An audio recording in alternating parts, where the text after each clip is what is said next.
오늘은 우리를 회복시키는 목자라는 제목으로 함께 말씀 나누도록 하겠습니다. 우리가 계속적으로 시편 23편의 말씀을 보고 있는데 시편 23편의 말씀을 보면서 우리가 처음으로 생각했던 것은 우리는 하나님의 양떼라는 하나님의 주님이라는 목자의 소유라는 것입니다. 그 소유권이 나에게 있는 것이 아니라 나는 누구의 소유예요? 목자 대신 우리 주님께 소유권이 있다는 사실을 함께 나누었습니다. 세상은 자유가 우리 스스로의 주인이 우리 스스로가 주인이 됨으로써 온다라고 이야기하지만 우리가 그리스도를 믿는 우리 크리스찬들은 하나님의 사랑 가운데 나의 몸과 영혼이 구주 예수 그리스도께 속해 있는 것임을 알아야 우리는 이 땅을 살아가면서 참 자유를 누릴 수가 있는 것입니다. 우리가 하나님의 양떼 안에 속할 때에 우리는 참된 그 목자 안에, 선한 목자 안에 있는 주님을 확신할 수 있습니다. 그래서 지난주에 우리가 함께 나눈 말씀은요, 저와 여러분을 선한 목자가 쉼으로, 안식으로 또 의로움으로 인도하실 것이라는 말씀을 함께 나누었습니다. 그리고 오늘 이어지는 말씀은요, 오늘 우리가 목자에게 속할 때에 목자는 양떼를 위해서 두 번째 일을 하게 되는데 그 내용이 이것입니다. 내 영혼을 소생시키시고 라고 다윗은 고백합니다. 내 영혼을 회복시키시고 라고 이해하셨으면 좋겠어요. 우리 삶 가운데 어느 시점에서 이 시편의 말씀이 우리는 꼭 필요할 줄로 믿습니다. 내 영혼을 소생시키시고 내 영혼을 회복시키시고, 이 히브리서 원어의 의미는요, 이 소생이라는 의미가 돌이키다라는 의미입니다. 회복시킨다는 의미예요. 그리고 이 의미가 오늘 시편 23편의 성경의 말씀 보니까 현재의 시대로 쓰여 있습니다. 현재 내 영혼을 회복시켜 주실 것입니다. 그리고 이 단어는요, 미래적인 의미로도 사용됩니다. 미래의 어느 날까지 하나님께서, 목자 되신 우리 주님께서 나의 삶을 회복시켜 주실 것입니다 라고 말씀하고 있는 겁니다.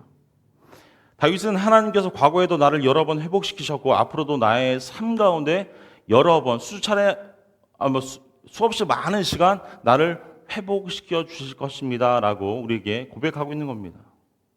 여러분, 회복이라는 것이 왜 우리에게 중요합니까? 왜 필요합니까?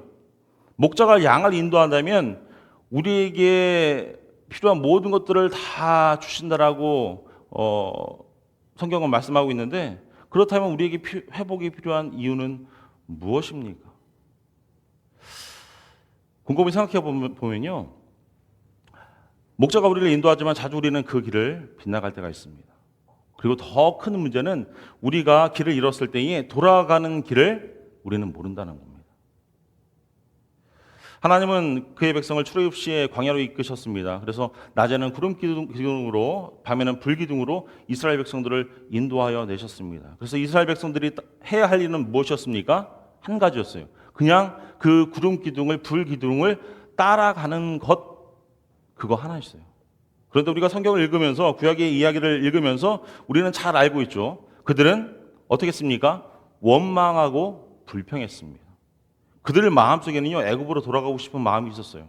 제가 지난주도 말씀드렸지만, 내가 출애굽을 해서 여기서 홍해 앞에서 죽느니, 내가 광야에서 죽느니 차라리 애굽에서 종살이 하면서 종노릇하면서 거기서 먹고 그래도 삶을 연명하는 것이 더 나을 뻔했습니다.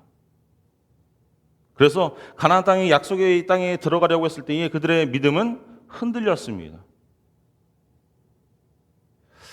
여기에 우리의 문제가 있는 거예요. 주님은 그분의 백성들을 인도하시지만 그것을 따르기는 쉽지 않다는 거예요. 우리 자신의 삶에서 이러한 모순을 우리는 갖고 살아갑니다. 우리는 하나님의 말씀을 너무나 잘 알고 있어요. 수없이 많은 말씀을 듣고요, 요즘에 인터넷 매체나 좋은 말씀, 좋은 목사님들의 말씀을, 또 좋은 성경 공부를 우리는 매체를 통하여 할 수 있습니다. 그래서 우리가 지식적으로는 많은 것들을 알고 있어요. 주님을 정말로 사랑하지만 우리의 마음은 어떻습니까? 여전히 방황하고요, 여전히 우리의 순종은 어떻습니까? 여전히 흔들리며 살아갑니다. 우리의 마음은, 그래서 우리의 믿음은 종종 약해지는 삶을 살아가는 것이 저의 모습이고요, 여러분의 모습입니다. 우리의 마지막 구원이 정말 목자를 따르는, 열심히 목자를 따르는 그 모습에 달려있다면 우리의 구원은 결코 안전하지 못할 것 같습니다. 저는 우리가 구원이라는 선물을 받고 구원이라는 확신이 있지만 그 구원받은 자의 크리스찬의 삶의 모습을 삶의 자리에서 그런 삶의 향기를 드러내며 우리가 여전히 살아가고 있습니까? 왜 목사님이 자꾸 부담되는 말씀을 하시지? 그런 마음이 드시죠? 거룩한 부담감을 가지셨으면 좋겠습니다. 목사 된 저도 말씀을 준비하면서 늘 부담감을 가집니다. 내가 이렇게 살고 있나? 내가 이렇게 살아가려고 노력을 하나? 그리고 이런 말씀을 우리 사랑하는 성도들에게 증거할 수 있나? 그만큼 자격이 있나? 매일 고민합니다. 매일 회개합니다. 그래서 오늘 우리가 읽고 있는 이 본문의 말씀은요, 정말 하나님께 감사할 수 있는 말씀입니다. 이 연약하고 흔들리고 불안한 우리의 심령, 우리의 영혼을 하나님께서는 소생시키시고 회복시켜 주신다라고 약속하시기 때문입니다. 그래서 우리가 첫 번째로 생각해 볼 것은요, 선한 목자는 우리가 방황할 때에 우리를 찾아옵니다. 누구를요? 방황하는 우리를, 양인 우리를 찾아오십니다. 하나님은 자신의 백성들을 묘사하기 위해서 양의 어떤 이미지를 사용하셔서 우리를 표현하시죠. 우리 믿는 크리스찬들은 방황합니다. 물론 믿음 가운데 있어서 크리스찬이라는 이름 그런 호칭을 가지고 있지만 우리는 방황합니다. 이사야서 53장 6절 말씀이에요. 우리 같이 한번 봉독해 볼까요? 시작. 우리는 다 양 같아서 그릇 행하여 각기 제 길로 갔거늘 여호와께서는 우리 모두의 죄악을 그에게 담당시키셨도다. 아멘. 우리가 잘 알고 있는 말씀입니다. 우리는 다 양 같아서 그릇 행하여 막 행해서 각기 제 길로 갔다라고 이야기하고 있어요. 누가복음 15장에 나오는 선한 목자가 잃어버린 양을 찾는 예수님의 이야기는요, 목자가 자신의 양을 위해 하는 일에 대한 이야기입니다. 그 99마리의 그 양떼를 내버려 두고 한 마리의 잃은 어린 양을 찾아 메고 돌아오시면서 누가복음 15장 6절에 이렇게 말씀하시죠. 집에 와서 그 벗과 이웃을 불러 모으고 말하되 나와 함께 즐기자. 나의 잃은 양을 찾아 내어놓으라 하리라. 예수님께서 이렇게 말씀하시는 거예요. 내가 잃어버린 한 마리의 양을 찾고 찾아서 이제 찾아냈는데 나와 함께 즐기자. 내가 즐거움 가운데 기쁨 가운데 이 양을 어깨에 메고 돌아오는 그 모습을 그리고 있습니다.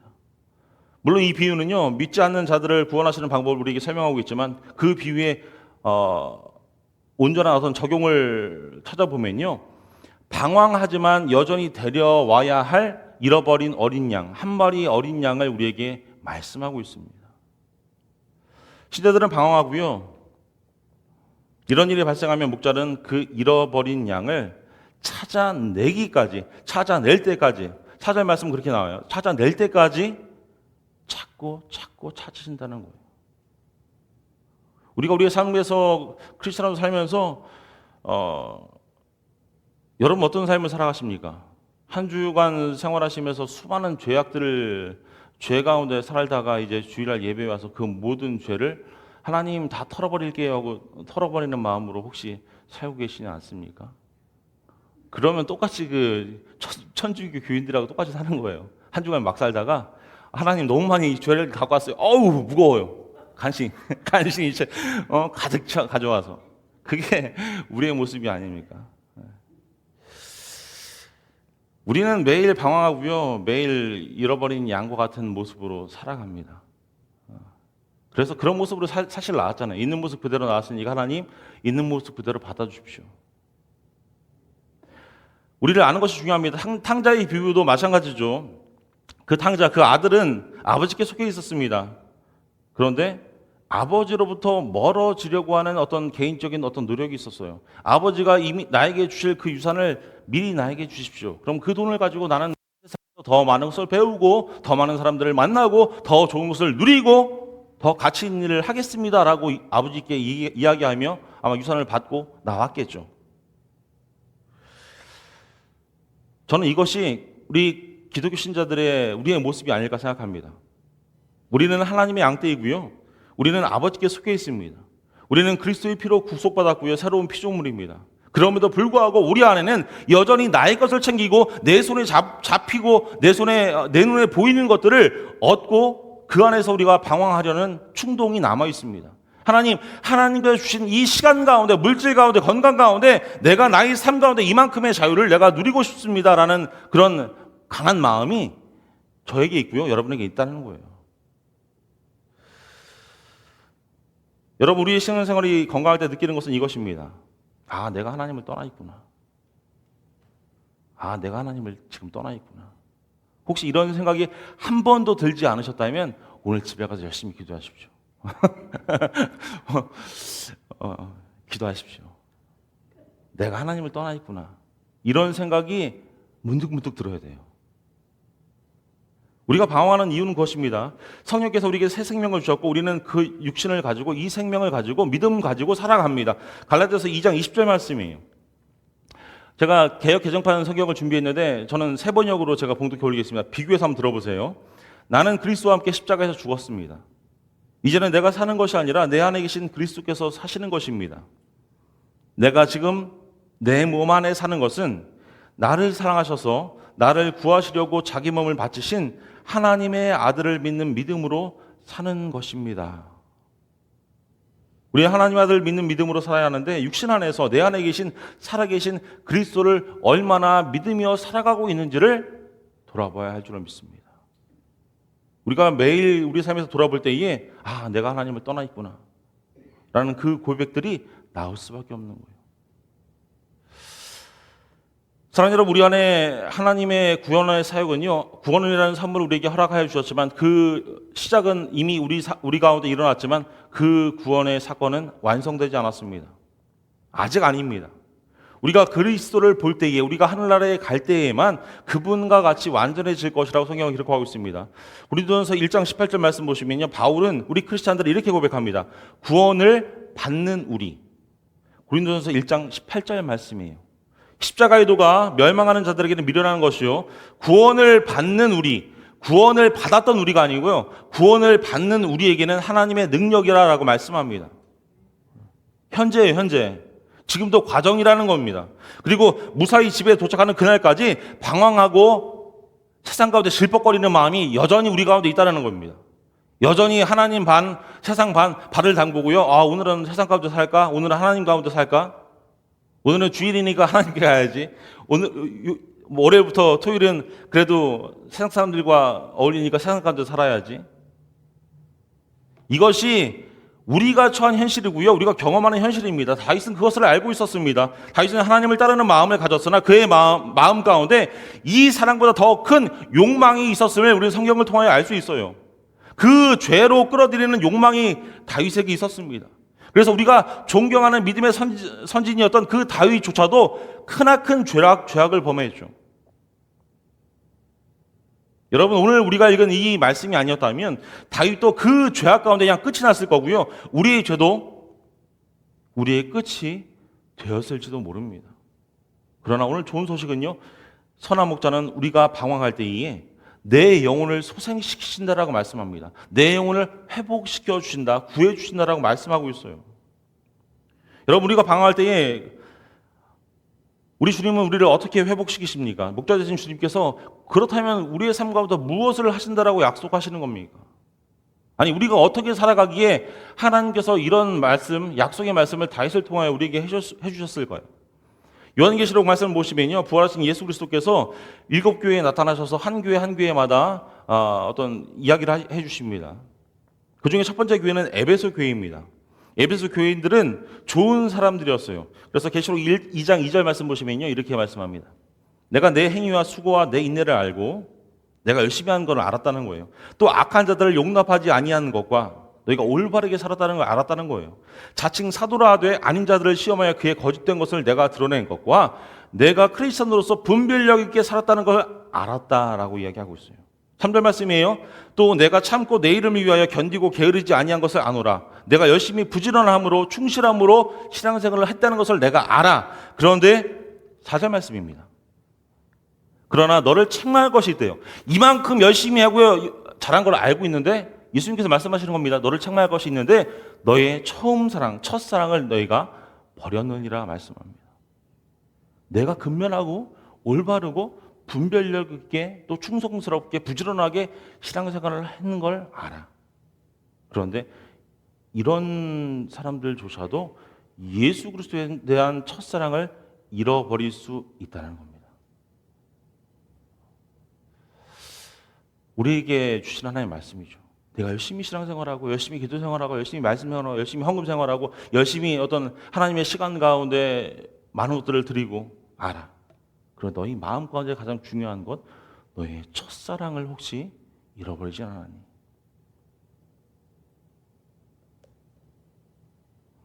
사랑하는 여러분, 제가 처음에 말씀드린 것처럼 우리 인간은요, 다시금 돌아가는 방법을 모릅니다. 양은 목자를 떠나 방황할 때에 돌아가는 방법을 모릅니다. 그냥 막 뛰어가는 거예요. 제가 예전에 보여드렸던 우스운 그 양의 그 영상 보신 분들은 기억나시죠? 구덩이에서 빼냈는데 금방 한 10초 되지 않아 다시 구덩이에 빠지는 모습. 사랑하는 여러분, 우리가 그리스도에 대한 여러분의 사랑을, 우리의 첫사랑을 잃으면 우리는 그것을 어떻게 되찾을지 모릅니다. 예전에 가졌던 그 열심, 내가 첫사랑을 잃어버렸으면 다시금 그 열심이 회복되겠지? 우리의 착각이에요. 내가 신앙생활 예전에 20년 전에 30년 전에 내가 열심히 잘했는데, 내가 신앙생활 초등학교 때 중학교 때 열심히 잘했는데 나중엔 더 잘하겠지? 착각입니다. 우리의 능력으로는 되는 것이 하나도 없어요. 그래서 다윗은 이렇게 고백합니다. 여호와 하나님께서, 선한 목자께서 내 영혼을 소생시키신다고, 회복시키신다고 우리에게 말씀하고 있는 겁니다. 선한 목자는 우리가 방황할 때에 우리가 잃어버린 것을 다시 한번 생각하게 해줌으로써 우리를 회복시켜 주십니다. 계시록 2장 5절 말씀이에요. 우리 같이 한번 공독해 볼까요? 시작. 그러므로 어디서 떨어졌는지를 생각하고 회개하여 처음 행위를 가지라. 만일 그리하지 아니하고 회개하지 아니하면 내가 내게 가서 내 촛대를 그 자리에서 옮기리라. 아멘. 어떻게 하라는 말씀입니까? 내가 어디서부터 떨어졌는지, 어디서부터 구원의 확신이 생겼는지, 어디서부터 하나님과의 그 사랑이 연결점이 생겼는지 그것을 다시 한번 생각해서 너희 삶 가운데 들어와서 너희 삶을 회개하고 처음에 나를 영접했던 그 시간 가운데 처음의 행위를 내가 가져라. 너희가 갖지 아니하면, 회개하지 아니하면 내가 너희 촛대를 다 옮겨버릴 거야. 사랑하는 여러분, 회복은요, 잃어버린 것을 정직하게 인정하는 것에서 시작됩니다. 근면하고 정직하고 분별력 있고 충성된 자라 할지라도 가졌던 처음의 것들을, 처음의 사랑을 잃어버릴 수 있다라고 요한계시록은 우리에게 경고합니다. 항상 그렇지는 않지만 반복적으로 우리 삶 가운데 일어나는 실수가 바로 이런 실수예요. 내가 잘 알고 있고요, 내가 열심히 신앙생활을 하고 있고요, 내가 주일 성수 열심히 하고 있습니다. 그거면 다 된 거 아니에요? 라고 착각합니다. 하지만 아니에요. 결국 그것으로 만족하면 우리는 회칠한 무덤처럼 바리새인이 될 수밖에 없는 겁니다. 내가 겉으로 경건해 보이고요, 겉으로 홀리해 보이지만 내 안은 썩어 문드러지는 겁니다. 내 안에 악취가 나는 거예요. 열심히 우리가 향수를 뿌리고요, 열심히 불을 칠하지만 겉모습 뿐입니다. 첫사랑을 잃어버리면 이렇게 되는 겁니다. 우리가 어디서 떨어졌는지, 어디서 시작됐는지를 기억하면 우리는 회개할 수밖에 없습니다. 에베소 교회에 대한 예수 그리스도의 말씀을 보면요, 다시 한번 탕자 이야기가 생각나죠. 탕자는 태어난 삶, 그 자신이 소유했던 좋은 삶에서 그 안에서 방황했어요. 많은 것들을 누리고 있음에도 그 사실에서 방황했습니다. 내가 아버지의 그 품을 떠나면 더 큰 자유를 누릴 수 있겠지, 더 좋은 것을 누릴 수 있겠지, 더 귀한 것을 내가 찾을 수 있겠지, 더 좋은 사람들을 만날 수 있겠지. 그래서 그는 한량없이 친절하신 사랑 많은 아버지의 아들이었지만 그 모든 환경을 버리고 그가 받은 모든 것들을 다 낭비하며 살았습니다. 그는 시간과 물질과 힘을 낭비했습니다. 그리고 모든 것을 낭비했을 때 이런 생각을 했죠. 내 아버지의 품꾼들은 양식이 풍족한데 나는 여기서 줄여 죽는구나.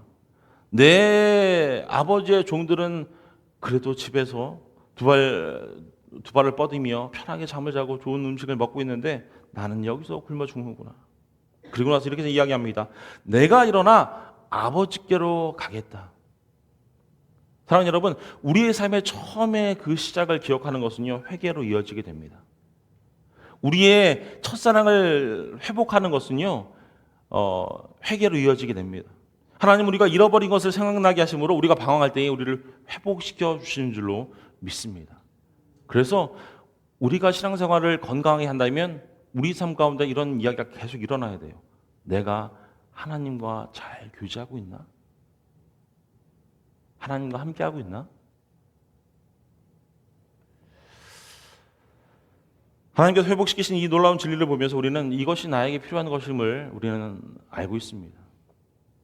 우리는 평안을 잃습니다. 특별히 코로나 이후에 얼마나 우리 상황이 좋지 않습니까?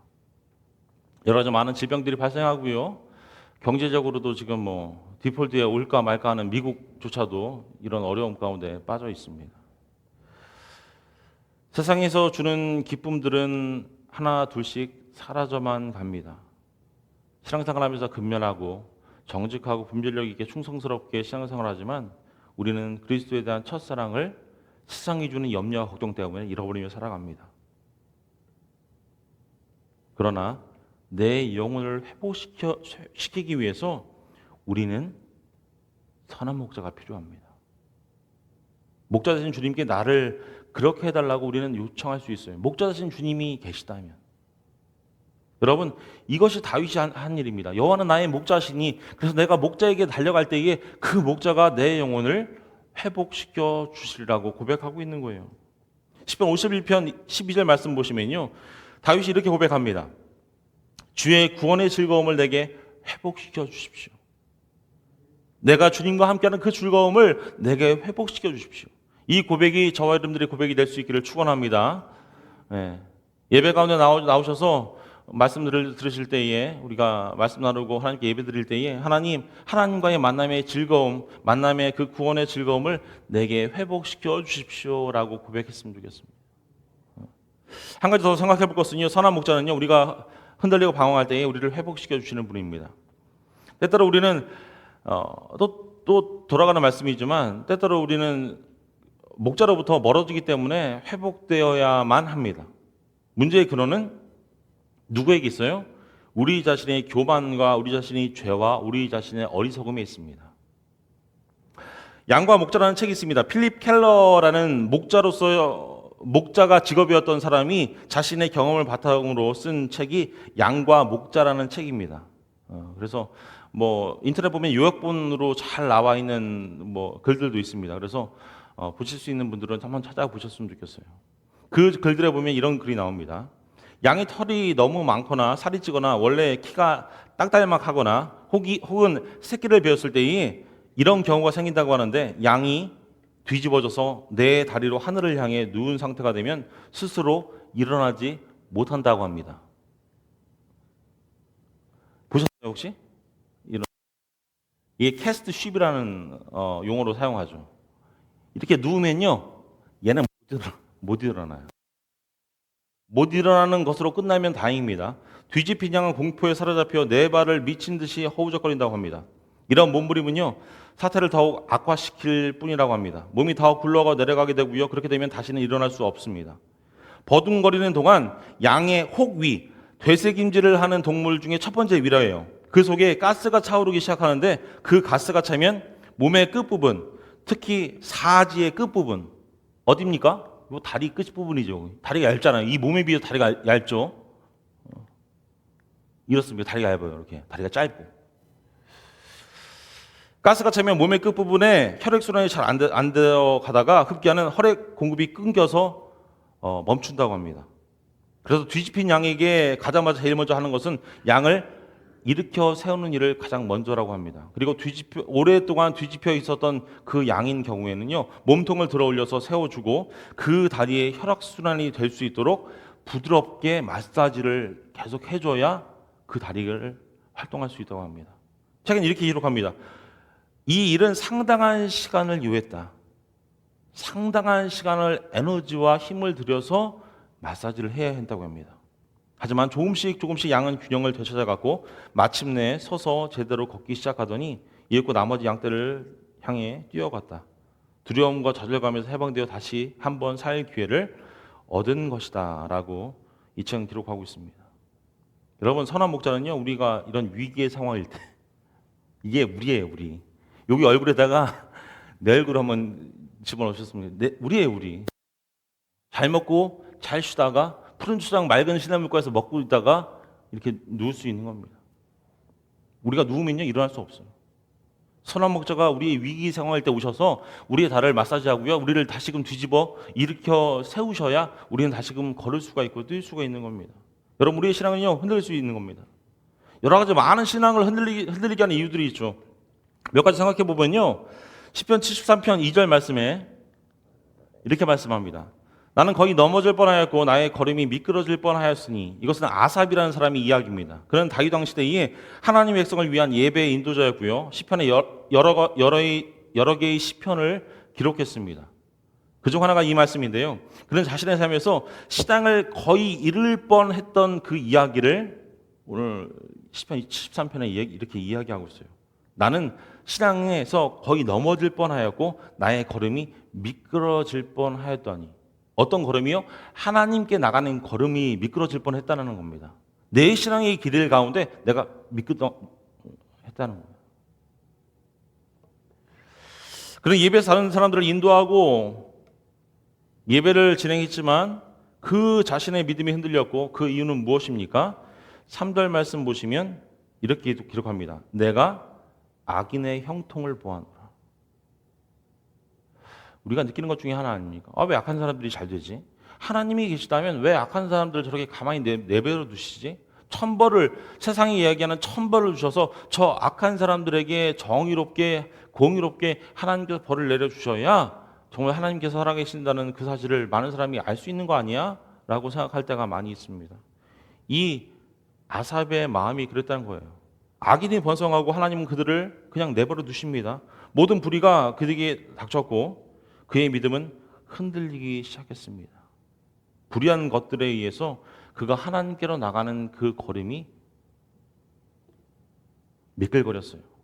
감각을 잃어버렸다는 겁니다. 또 어떤 경우가 있습니까? 우리 삶에 가서 갈등이 지칠 때, 열왕기상 19장 10절 말씀이에요. 그가 대답하되 내가 만군의 하나님 여호와께 열심히 유별하오니 내가 열심으로 일했는데 이는 이스라엘 자손이 주의 언약을 버리고 주의 제단을 헐미며 칼로 주의 선지자들을 죽였음이오며 오직 나만 남았거늘 그들이 내 생명을 찾아 빼앗으려 하나이다. 이 말씀이 중요합니다. 오직 나만 남았거늘. 엘리야가 하나님께 드리는 그 기도의 제목입니다. 그는 엄청난 싸움을 벌였고요, 그가 가진 모든 힘들을 다 에너지를 쏟아 부었어요. 어느 순간 온 세상이 엘리야 하나를 대적하는 것처럼 보였습니다. 왕도요, 왕비도요, 바알의 모든 선지자들도요, 심지어 우상하기에 자신을 바치는 하나님의 백성들까지도 엘리야를 멀리했습니다. 엘리야를 죽이고 싶어 했어요. 하나님은 엘리야와 함께 계시고 하늘에서 불이 갈멜산에 떨어지자 모든 사람이 여호와 하나님께서 참된 신이라는 사실을 다 알게 되었습니다. 하지만 그 사건 이후에 이제 하나님께서 엘리야의 삶을 잘 인도해 주시겠지라고 어쩌면 생각했을 수 있지만 그의 삶은 180도 달라졌습니다. 모든 것들이 엘리야를 지치게 했고요, 갈멜산 이후에 우리는 그가 홀로 광야에서 로뎀나무 아래에서 앉아 있는 것을 보게 됩니다. 내가 여기서 죽었으면 좋겠습니다. 하나님과 기도하는 것을 우리가 알고 있습니다. 자신의 삶의 미래에 전혀 쓸모없다라고 생각하는 이 엘리야의 모습을 우리는 알고 있습니다. 그리고 엘리야는 이렇게 고백하는 겁니다. 오직 나만 남았어. 나만 남았어. 갈등으로 기진맥진했고요, 그의 믿음이 흔들리기 시작했습니다. 또 어떤 경우가 있습니까? 갈라디아서 6장 9절 말씀이에요. 우리가 선을 행하되 낙심하지 말지니 포기하지 아니하면 때가 이르매 거두리라. 우리가 열심으로 일을 했는데 그 결과가 좋지 못할 때에 우리는 낙심하게 됩니다. 갈라디아 교회 성도들의 이야기입니다. 바울이 왜 이렇게 이야기하고 있습니까? 그들은 열심히 일하고요, 열심으로 수고했습니다. 근데 그 결과를 보니까 그들이 실망한 거예요. 내가 열심히 이만큼 하나님을 섬겼는데, 내가 이만큼 교회를 헌신했는데, 봉사를 했는데 왜 하나님 나의 삶 가운데 넌 크리스천보다 더 나쁜 나의 삶을 우리에게 허락하십니까? 왜 나를 이렇게 힘들게 하세요? 그들이 원하던 열매를 얻지 못했다는 겁니다. 그래서 실망감이 그들의 가진 모든 힘들을 고갈시켰어요. 그들의 믿음을 흔들어 버린 겁니다. 히브리서 10장 31절 33절 말씀입니다. 전날에 너희가 빛을 받은 후에 고난의 큰 싸움을 견뎌낸 것을 생각하라.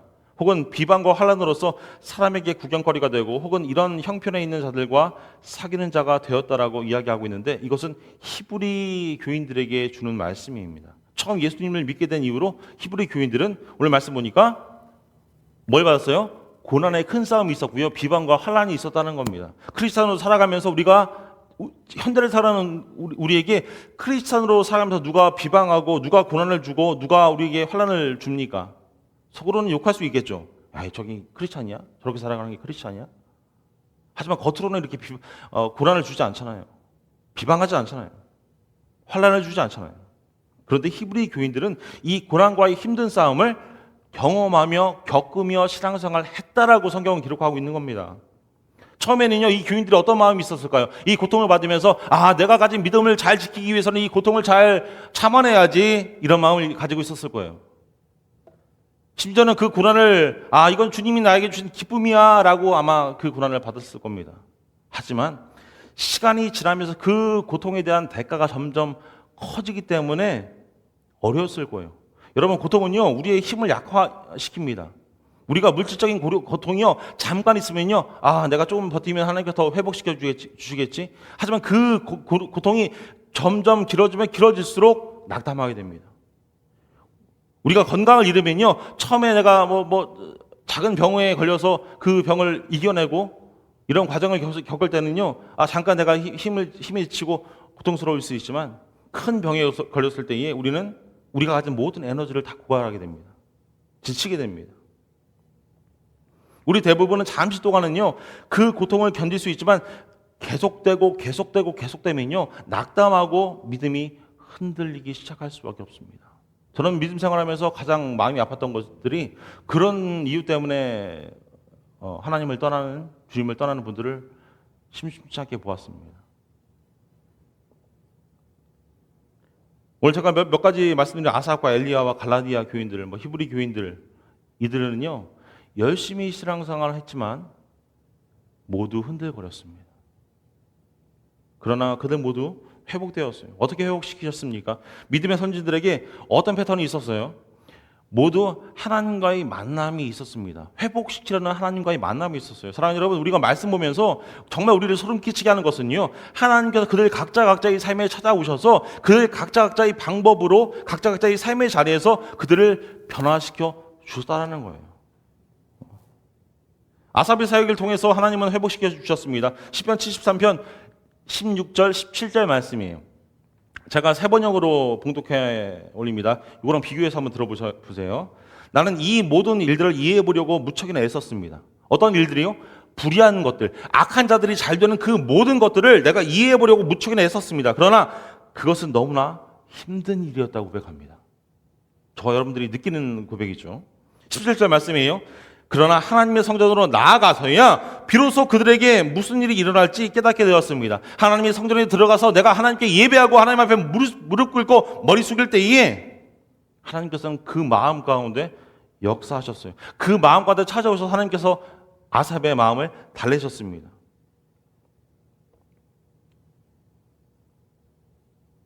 열왕기상 19장 5절 말씀이에요. 로뎀나무 아래에 누워지더니 천사가 그를 어루만지며 그에게 이르되 일어나서 먹으라 한지라. 엘리야가 로뎀나무 아래서 죽기를 간구했습니다. 하지만 하나님께서 천사를 보내셔서 그에게 먹을 것을, 쉼을, 회복을 허락하여 주셨어요. 음식을 공급해 주셨습니다. 갈라디아서 6장 7절 8절 말씀입니다. 제가 사번역으로 봉독해 드립니다. 스스로 속이지 마십시오. 하나님을 속일 수는 없습니다. 사람은 자기가 심은 대로 거둘 것입니다. 자기의 육체의 욕망대로 심는 사람은 육체로부터 썩을 것을 거둘 것이며 성령의 뜻을 따라 심는 사람은 성령으로부터 영원한 생명을 거둘 것입니다. 육체를 위하여 심는 자는 썩어질 것을 거두고 성령을 위하여 심는 자는 성령으로부터 영생을 거두라고 말씀합니다. 10절 말씀이에요. 그러므로 어떻게 살아라? 우리는 기회 있는 대로 모든 이에게 착한 일을 하되 더욱 믿음의 가정들에게 할지니라. 네 번째, 하나님은 히브리 교인들에게 강력한 도전을 허락하여 주십니다. 히브리서 12장 2절 말씀이에요. 히브리 교인들에게 또 오늘 사랑하는 우리 바이셀리 한인교회 교인 우리에게 똑같은 도전을 도전을 주는 말씀을 우리에게 허락하여 주십니다. 우리 같이 한번 봉독하겠습니다. 시작. 믿음의 주요 또 온전하게 하시는 이인 예수를 바라보자. 그는 그 앞에 있는 기쁨을 위하여 십자가를 참으사 부끄러움을 개의치 아니하시더니 하나님 보좌 우편에 앉으셨느니라 라고 말씀합니다. 아멘. 우리 주 예수 그리스도를 우리의 최고의 본보기로 삼으시고 이렇게 말씀하시는 거예요. 12장 3절 말씀 보시면 이렇게 말씀합니다. 너희가 피곤하여 낙심하지 않기 위하여 죄인들이 이같이 자기에게 거역하신 일을 참으신 우리 주 예수 그리스도를 너희가 깊이 생각하라 말씀합니다. 12장 12절 말씀입니다. 여러분은 피곤한 손과 연약한 무릎을 강하게 하여 일어나십시오. 세번역은 이렇게 기록합니다. 여러분은 피곤한 손과 연약한 무릎을 강하게 하여 일어나십시오. 너희가 피곤하고 연약하고 흔들리고 믿음이 흔들리지만 무릎을 강하게 힘을 주고 일어나십시오. 도전하라고 우리가 말씀하는 겁니다. 사랑하는 여러분, 선한 목자는요, 여러분이 흔들릴 때에 여러분을 회복시키는 방법을 잘 알고 계십니다. 여러분이 일하는 자리에서 회복시키시고요, 여러분에게 휴식의 시간을 주셔서 쉼을 주셔서 여러분을 회복시켜 주십니다. 그리고 여러분에게 놀라운 일들을 바라보게 함으로써 예수 그리스도를 바라보게 함으로써 우리를 회복시킬 수 있습니다. 그리고 예수 그리스도를 바라보라는 도전을 우리에게 주시는 줄을 믿습니다. 하나님은 우리가 흔들릴 때 회복시킬 수 있는 분이며 분명히 그렇게 하실 것입니다. 말씀 마무리 짓겠습니다. 사랑하는 여러분, 우리의 믿음이 흔들릴 때에 하나님은 그분의 백성을 회복시키기 위해서 그들 안에서 하나님 자신이 그 양떼 안에 선함구 되신 우리 주님께서 찾아오셨습니다. 하나님은 우리를 회복시킬 수 있고요, 우리의 생명을 회복시킬 수 있는 분입니다. 그리스도 안에서 저와 여러분을 살리시는 분이시고요, 그분은 저와 여러분을 그리스도 안에서 살게 하실 수 있는 분이신 줄로 믿습니다. 아까 캐스트 10 보셨죠? 양의 다리를 어루만지는 그 목자처럼 하나님은 부드러움을 가지고 내 다리를 만지시고요, 주무르시고요, 인내를 가지고 사랑을 가지고 우리를 회복시켜 주실 줄로 믿습니다. 그리고 그 일들을 목자가 사랑하는 양을 위해서 즐겁게 하듯이, 기쁘게 하듯이 기쁨을 가지고 우리 하나님께서는 하실 줄 믿습니다. 혹시 지금 여러분의 믿음이 흔들리십니까? 목자가 여러분을 찾을 때에 목자 되신 우리 주님은 우리의 잘못된 것들을 꾸짖기 위해서 우리를 찾지 않으십니다. 우리를 찾으러 오신 거예요. 너 어디 있었어? 내가 찾았잖아. 우리를 회복시키러 오시는 분입니다. 그리고 하나님은 자기 백성을 회복시키심에 큰 기쁨을 누리시는 분이에요. 여러분이 가진 여러분 삶에서 여러분을 불편하게 하는 모든 불의와 여러분이 견뎌오고 있는 세상에 주는 여러 가지 많은 갈등과 여러분의 삶에서 매일 느끼는 많은 실망들, 내가 열심히 했는데 이거밖에 안 돼? 결과가 이것뿐이야? 여러분이 갖고 있는 여러 가지 많은 고통들, 그 가운데서 여러분은 오늘 어떻게 크리스찬으로 살아갈 수 있습니까? 오늘 말씀 우리에게 힘이 됩니다. 목자 되신 우리 주님께서 우리의 영혼을 회복시켜 주시고, 하나님의 회복은 우리가 믿음 안에서 계속 있어야 함을 보여주고 있습니다. 하나님의 회복은 우리가 영광에 도착할 것을 보장하는 말씀이 하나님께서 허락하시는 회복인 줄로 믿어요. 그래서 우리 모두는 삐뚤어지고 어리석게도 종종 길을 잃게 될 것이지만 목자 되신 주님께서 나를 찾으시고 즐거워하시며 그분의 어깨에 부드럽게 얹혀서 하나님께서 준비하신 그 집으로 우리를 업고 가실 줄로 믿습니다. 영원한 나의 목자시니 내 영혼을 소생시키실 것입니다. 기도하겠습니다.